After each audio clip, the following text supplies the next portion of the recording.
Bueno, entonces muy buenos días, bienvenidos y bienvenidas al Club de Lectura de Sensacional Centro de Salud Emocional y seguimos con nuestra lectura de Este dolor no es mío de Mark Walling. Bueno, aquí tenemos información. ¿Dónde está?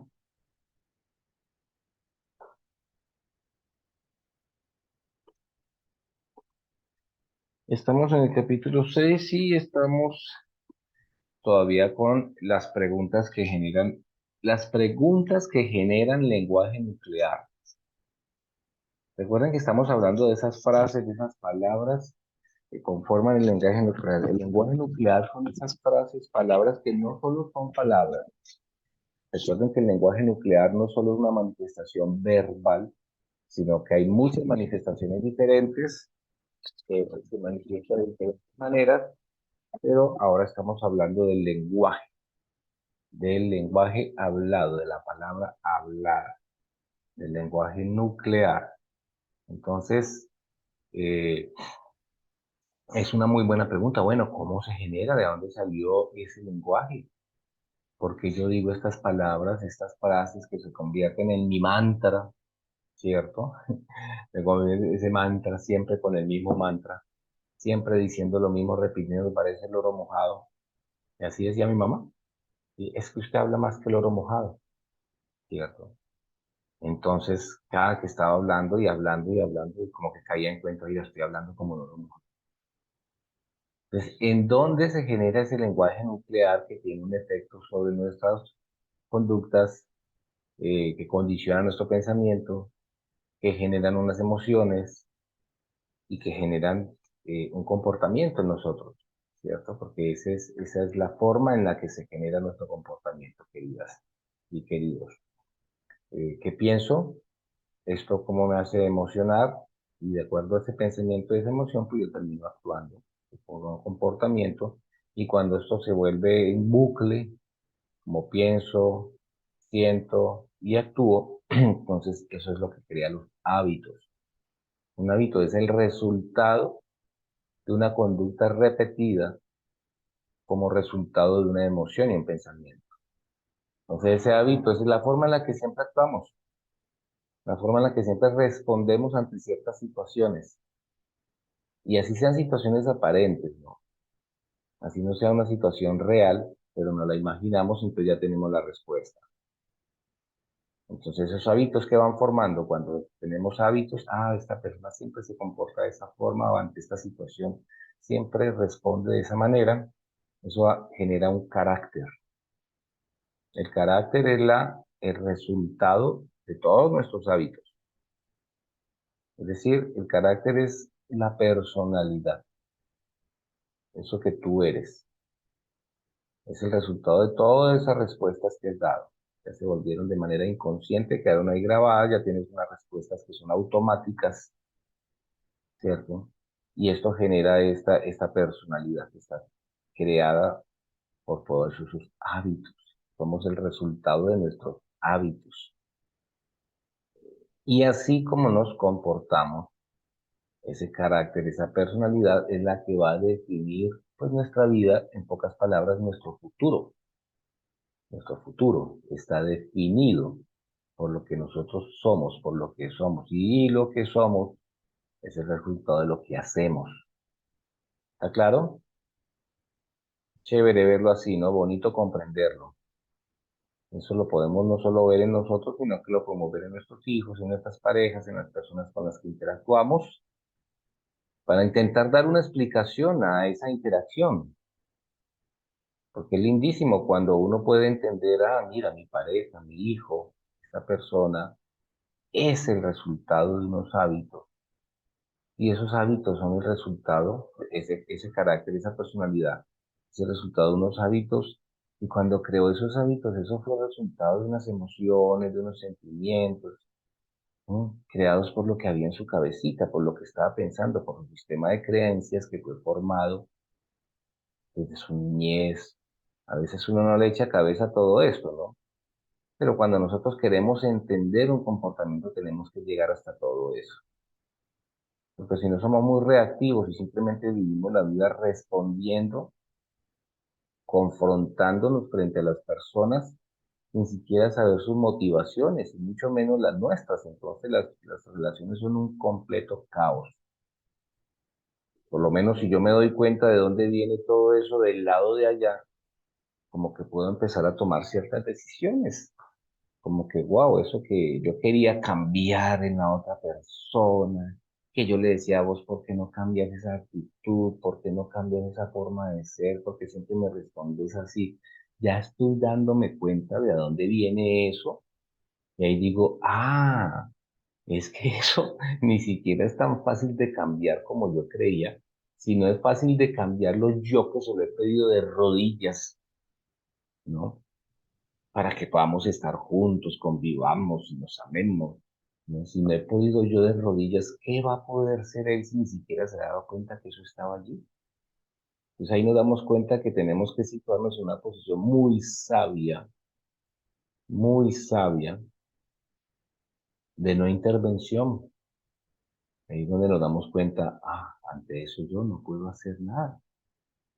Y nos volvemos muy respetuosos de la historia del otro, muy respetuosos porque la comprendemos, la vemos, nos volvemos muy respetuosos y ahí es donde tomamos decisiones y decimos, puedo hacer algo, no puedo hacerlo, me quedo, no me quedo, hay disposición del otro lado de cambiar algo de eso, no hay disposición. Bueno, ahí empezamos a tomar decisiones muy inteligentes, muy sabias y empezamos a ser muy cautos en nuestras relaciones, muy comprensivos, muy compasivos.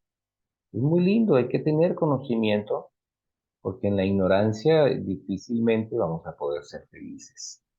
¿Ok? Entonces estamos hablando del lenguaje nuclear, cómo se genera, de dónde viene.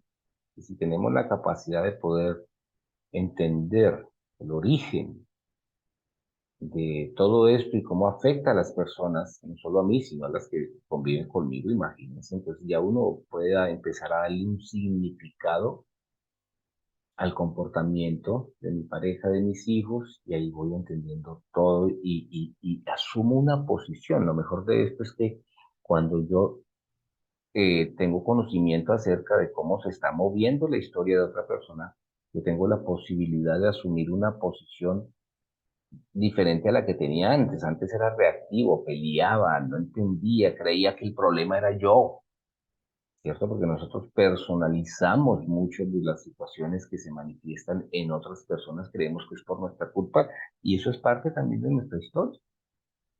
Lo mismo pasó de niños. ¿Sí? Mamá se enojaba y nosotros creíamos que era por nosotros y pensábamos que nosotros éramos malos y no. Entonces, repetimos esos patrones toda la vida. Entonces es importante, lindísimo esto que ustedes están haciendo, de querer de querer encontrar respuestas a estas situaciones de su vida. Yo las felicito, realmente me quito el sombrero frente a ustedes que están atreviéndose a mirar esa sombra, como decía Carl Jung. Sí, ayer tuve una consulta con un muchacho no, es un hombre de 28 años, pero vive, su estado de conciencia está en la adolescencia. Está en la adolescencia. Yo le preguntaba ayer, pues está desesperado porque no le resultaban las cosas, porque no hacía las cosas, porque se sentía irresponsable, porque, mejor dicho, una frustración terrible con él. ¿Sí? Eh, y yo le pregunto así, ¿cómo te ves tú? ¿Qué edad tienes cuando estás hablando de esta forma? Y me dice, "No, yo me siento como de 18 años. Y fue un reconocimiento lindísimo para él. Esa era la pelea que él tenía. Porque si yo tengo 28 años, estoy actuando como un muchacho de 18. Fue un descubrimiento lindísimo. Entonces nosotros tenemos entre nosotros una cantidad de conductas y patrones, no solo desde los 18, desde los 7, desde los 3, desde los 2 y desde mucho antes. Entonces es importante entender de dónde se generan, de dónde vienen todo ese tipo de experiencias que nos generaron tanto conflicto y que se está manifestando en este momento a través, por ejemplo, de nuestro lenguaje. ¿Mm? Entonces, cuando tienes un síntoma o tienes un problema, es interesante preguntarte. Estas fueron las preguntas en las que quedamos ayer y vamos a repasarlas. ¿Qué estaba pasando en tu vida cuando te apareció por primera vez el síntoma o el problema? ¿Qué estaba pasando en tu vida cuando te apareció por primera vez ese síntoma o cuando se presentó ese problema? No es que al niño solo le duele la barriga cuando tiene clase de matemáticas, ¿cierto? ¿Qué estaba pasando poco antes de que empezara, de que se manifestara? ¿Sí? ¿Qué edad tenías cuando hizo su primera aparición ese síntoma, ese problema? Recuérdalo. ¿Qué edad tenías cuando hizo su primera aparición ese síntoma o ese problema? Ayer con este chico hablábamos y decía, claro, lo que estoy sintiendo, esta frustración que estoy sintiendo ahorita a los 28 años, es lo mismo que yo sentía a los 17, 18. ¿Pasó algo traumático a un miembro de tu familia cuando tenía una edad parecida? Aquí ya no nos metemos solo con nuestra historia, sino que empezamos a averiguar si este síntoma o este problema puede ser heredado, ¿sí? Recuerden que este dolor no es mío, pero también lo podemos hacer como pregunta. ¿Este dolor no es mío? O de pronto sí es mío, ¿cierto? ¿Había algún miembro de tu familia cuando tenía tu edad tuvo algún evento traumático? ¿Qué sucede exactamente en el problema? ¿Qué sucede? ¿Cómo te sientes? ¿Qué piensas? ¿Qué está pasando? ¿Cómo lo sientes en el momento más tenaz, en los momentos peores? ¿Sí? ¿Qué está sucediendo exactamente? Recuerden que la idea es que puedan emocionar, no pensar, ¿sí? Emociones, sientan la emoción, perciban la emoción, pónganle nombre a esa emoción. Me siento triste, me da ira, siento frustración. Hay que ponerle nombre, ¿listo? Les puedo compartir una lista ahora de, de sentimientos. Las emociones son unas cosas, los sentimientos son otras. A veces no los podemos identificar, no conocemos los nombres, pero sí lo percibimos. Entonces puedo enviarle una listita de sentimientos para que vayan identificando, ¿sí? ¿Qué pasa justo antes de que te sientas así o de que tengas el síntoma? Esta pregunta también es importante. ¿Qué pasa justo antes de que te sientas así? Uno, cuando se vuelve sensible a sus emociones, a sus sentimientos, a sus experiencias de vida, sabe cuándo va a empezar una crisis, ¿sí? Es como decía la mamá, ya me va a dar, ya me va a dar. Mejor dicho, es que ya lo estoy sintiendo, ya me está dando, ya me empezó a temblar la mano. Pues madre, es que, ¿sí? ¿Qué pasa justo antes de que te sientas así o de que tengas ese síntoma? A mí me gusta mostrarlo así, como un poco jocoso, pero es así, ¿no? ¿Qué cosas lo alivian? A ver, recuérdate cuando sientes ese síntoma, cuando estás en esa crisis, cuando estás en ese evento, qué cosas lo alivia o qué lo agrava o qué lo agrava.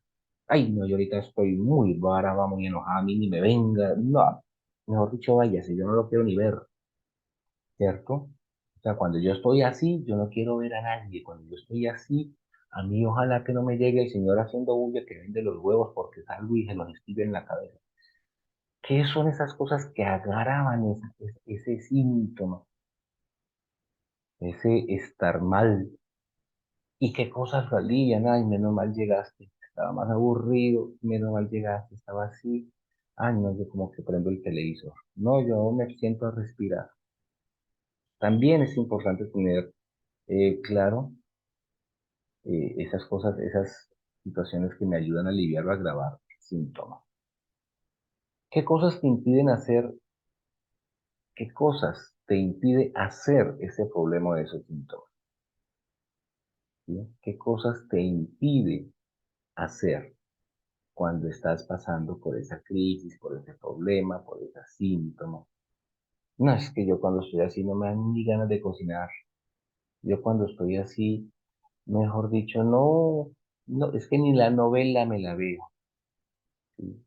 ¿O qué te obliga a hacer ese síntoma?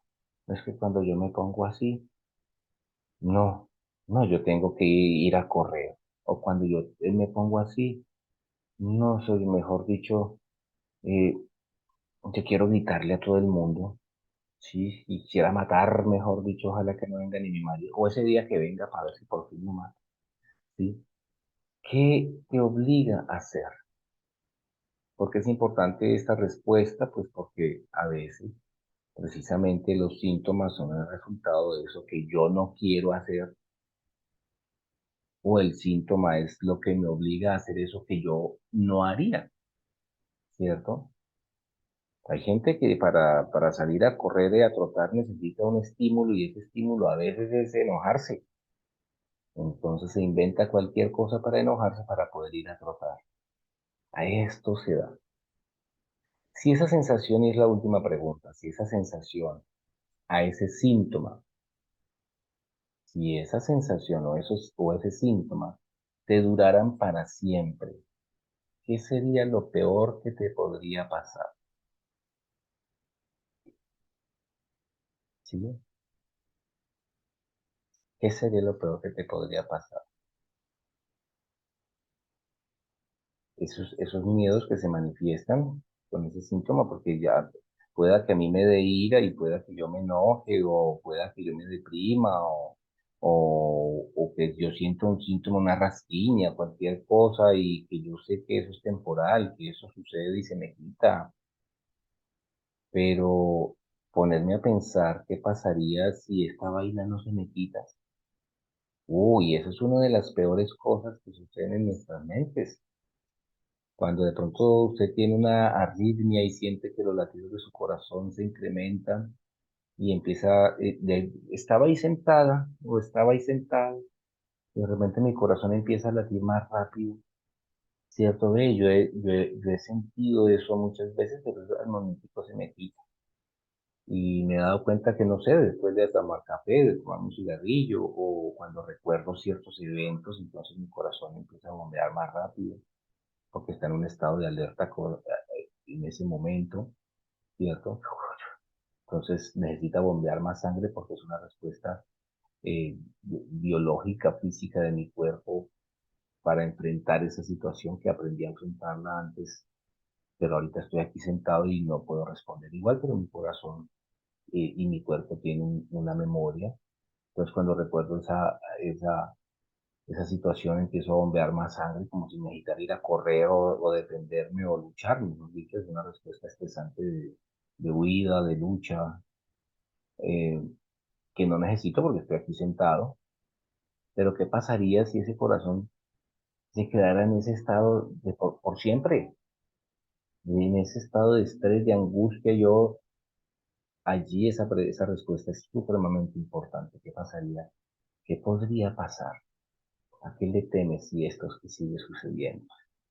Estas son las preguntas que en terapia se hacen y claro, hasta con un profesional, todas esas respuestas empiezan a trabajar y es donde se empieza a encontrar el origen de todos estos trastornos o síntomas que no le permiten a uno a la final, todo esto no le permiten es desarrollarse sanamente, ¿sí?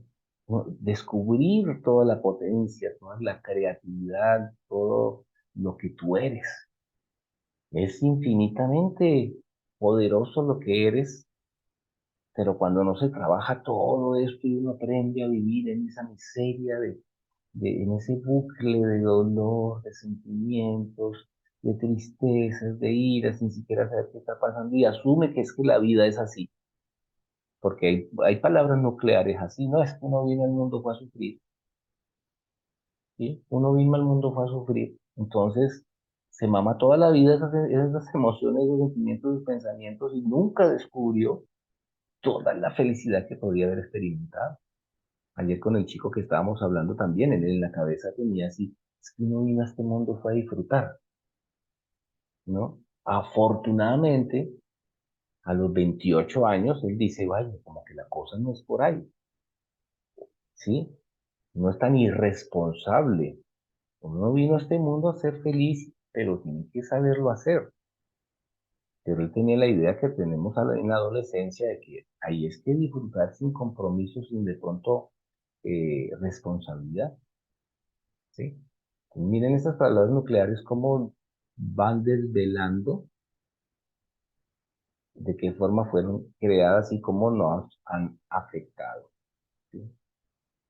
Entonces, con esas palabras, con esas preguntas que tenemos ahí, dice, he aquí algunos temas que he observado que se repiten en las familias.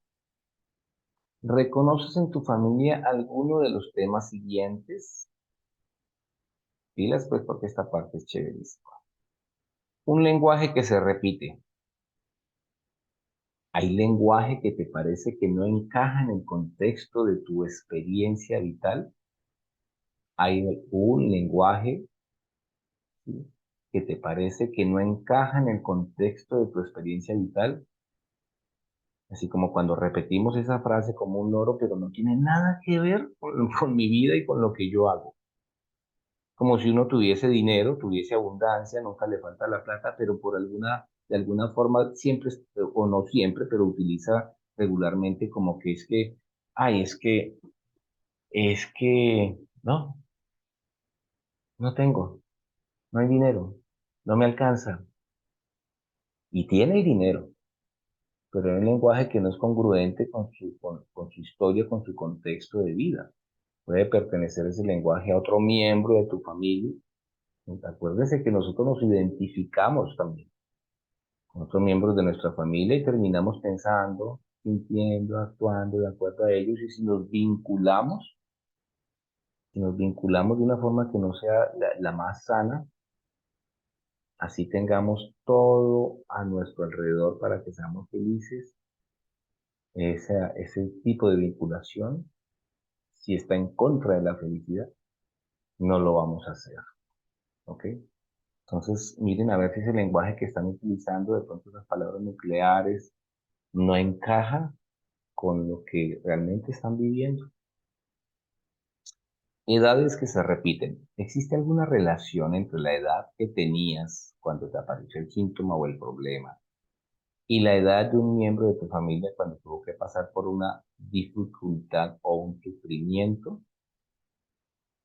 ¿Sí?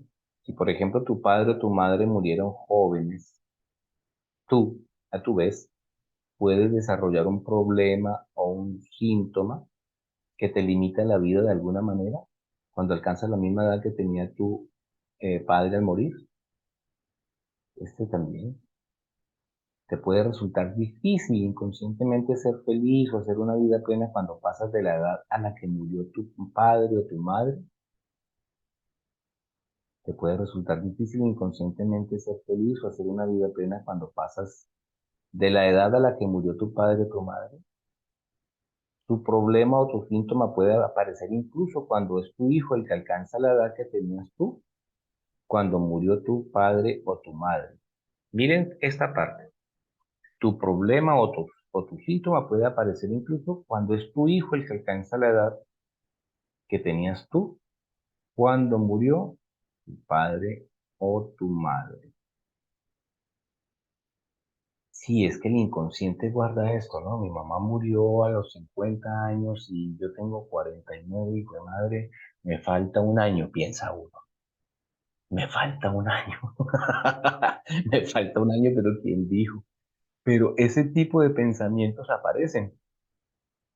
Mi mamá murió cuando tenía 50 años, yo tengo 49. Hay un temor. El otro año cumplo 50. Mi mamá murió en junio. ¿Cómo irá a ser ese junio? Y de ahí para allá. Todas estas influencias de nuestra mente, ¿no? Uno puede llegar a pensar que eso le puede pasar. Mi papá murió a los 83 años. Yo como que, yo de los 83 no paso tampoco.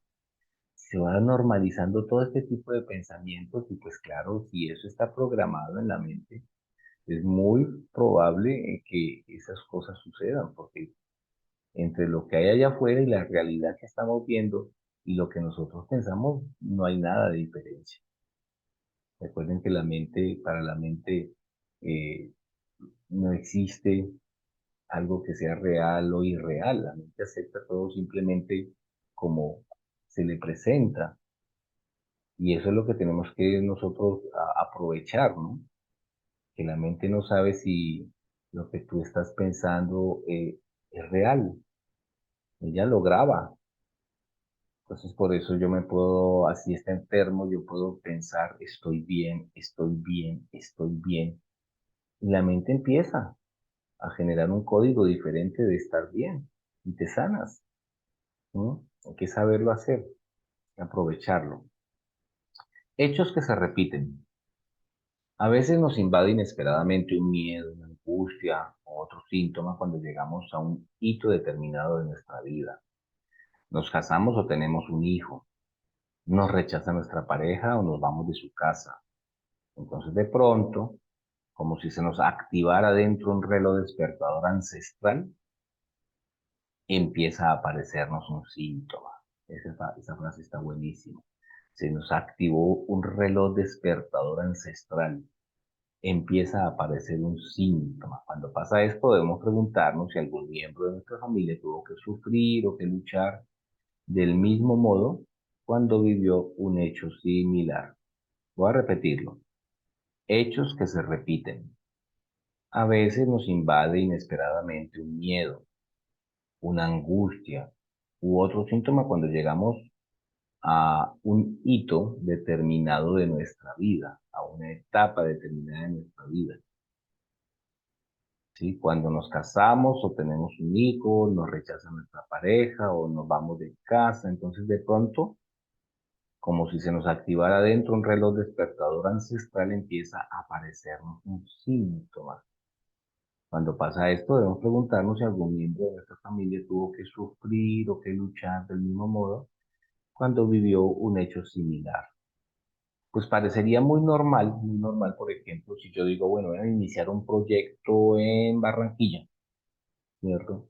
Y diría, bueno, me voy para Barranquilla, qué felicidad, para Barranquilla me voy, ¿cierto? Qué felicidad, voy a iniciar un proyecto, pero ¿qué pasa si en vez de ese entusiasmo, esa felicidad, empiezo a sentir una gran angustia, ¿sí? Un temor enorme? Y yo digo, ve, pero qué extraño, qué raro.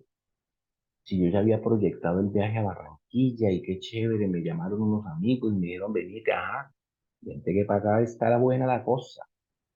Entonces yo digo, oye, pero ahora porque tengo miedo, ¿qué está pasando? Y entonces allí es donde nos recomienda el autor. ¿Será que más o menos a esta edad que tú tienes, ante este tipo de situación, en tu familia alguien pasó por un evento parecido, un ancestro por allá, y sufrió una desventura o tenía un gran temor y tuvo que huir? Entonces la idea de tener que irse y abandonar todo causó un trauma tan profundo que esto es lo que tú estás sintiendo. Se me ocurre pensar algo así en este momento, ¿no? Se me ocurre pensar algo así, como el ancestro que tuvo que salir de su finca porque la guerrilla lo iba a matar. Entonces, es qué miedo, qué dolor, qué angustia. Y yo ahorita que tengo que ir a trabajar a Barranquilla estoy sintiendo lo mismo y ve, mi papá en esa época tenía la misma edad. ¿Será que hay algo que nos está conectando? Bonito, ¿no? Emociones, conductas y síntomas que se repiten. Emociones, conductas y síntomas que se repiten. Haz memoria. ¿Qué fue lo que desencadenó tu problema o tu síntoma y lo puso en marcha? ¿Qué estaba pasando en un segundo plano? ¿Te abandonó alguien? ¿Te sentiste ofendido, rechazado, abandonado? ¿Pasó algo que te incitara a rendirte o a dejarlo todo? tu problema o tus síntomas reproducen o recrean una experiencia o situación determinada de tu primera infancia. ¿Se asemeja en algún sentido a algún hecho de tu historia familiar? ¿Se parece a alguna cosa que le pasó a tu madre, a tu padre, a tu abuelo, a tu abuela? ¿Hay alguna emoción, alguna conducta, algún síntoma que se repite? ¿Mm? Las respuestas a estas preguntas pueden desvelar pistas significativas a la hora de desentrañar una relación familiar. ¿Listo? Entonces, estas, ¿de dónde se está generando? Las preguntas que generan un lenguaje nuclear. ¿Ok? Bueno, como siempre, muy productivas las lecturas, muy especial, siempre descubriendo algo nuevo. Ese reloj despertador ancestral, esa frase me gustó. Me despertó el reloj, ese despertador ancestral. Yo pongo un reloj, claro que siempre le gano el reloj. Siempre le gano el reloj le pongo y ya fue como una costumbre poner el reloj. Siempre me imagino que quisiera dormir más, pero ya mi biología, ya mi cuerpo, cuando yo viví mi vida monástica, me levantaba a las 3:30 de la mañana durante más de 10 años. Mi vida monástica fue de 10 años, pero ya yo seguí cuando me casé llevando mis principios, entonces me levantaba a meditar muy temprano todos los días, 3:30 de la mañana, y ya quedó programado el reloj biológico. Entonces a mí ese reloj me despierta quiera o no quiera, muy temprano. Por eso me acuesto también tempranito. Pero entonces ahora descubrimos que también hay un reloj despertador ancestral en piedra, hecho en piedra caliza. Hay que estar pendientes cuando ese reloj ¡pim! Timbra. Bueno, entonces muchas gracias. Un abrazo muy grande, muy fuerte. Las personas que vayan a asistir a el evento, recuerden que el evento es gratuito, no lo estoy organizando yo, es una persona que se dio cuenta del club, lo conoció, participa, le pareció interesantísimo, tiene un grupo de señoras y dice, yo quiero hacer un taller con estos temas tan interesantes. Y miren, se cuadró y ahorita hay un tema, hay un evento, no sé, 180, 250 personas creo máximo. Entonces tienen que inscribirse para que no vayan a perder su cupo. Bueno, entonces un abrazo muy grande, un fin de semana muy lindo, estén muy pendientes de su lenguaje nuclear, también véanlo en las demás personas también para que más o menos, al menos vayan identificando si ese lenguaje nuclear que las personas utilizan tienen que ver algo con su historia de vida, ¿sí? Pues podemos hacer ese ejercicio que no es dañino, no es malo para nadie. Mirar, esta persona habla de esto, pero es muy diferente a cómo lleva su vida, ¿no? Como que ese lenguaje nuclear de ella está desfasado, que nunca va a estar desfasado si lo utilizas por algo o para algo, pero también es bueno descubrir si está en concordancia con su estilo de vida. Solo por ejercicio, ¿no? No le vamos a intentar arreglar la vida a nadie, no nos corresponde. Ni siquiera a nosotros como psicólogos y terapeutas nos corresponde cambiarle la vida a nadie. Hay un principio que se llama el principio de no intervención, en el que uno no debe intervenir en la historia de vida de otra persona, a menos de que esa persona lo pida. ¿Sí? Entonces, por eso las consultas se cobran, que la persona debe sentir que ella está asumiendo el compromiso de un cambio en su vida y voy a pagar por esto. Pero ni siquiera como psicólogos, pues uno va por la calle intentando arreglarle la vida a la gente. No nos corresponde eso. Bueno, queridas, queridos, un abrazo grandísimo, muy fuerte. Recuerden, Estamos en la lectura de Este dolor no es mío y nos vemos el martes. Recuerden que es de martes a sábado. Los lunes, como que hay mucha gente que tiene ganas de que sea todos los días, porque los lunes eso me escriben, ay, no, no ha mandado el enlace, no nos ha enviado esta cosa, y yo es mañana que comenzamos. Ah, y lo comencé precisamente martes porque los lunes la cabeza está en otra cosa. Está comenzando semana la cabeza está en otra cosa. Pues por eso empezamos los martes. Bueno, Sandra, Mélida, Daisy, Sabina, qué lindo Sabina. Chao. Nos vemos el martes. Muchas gracias. Feliz día.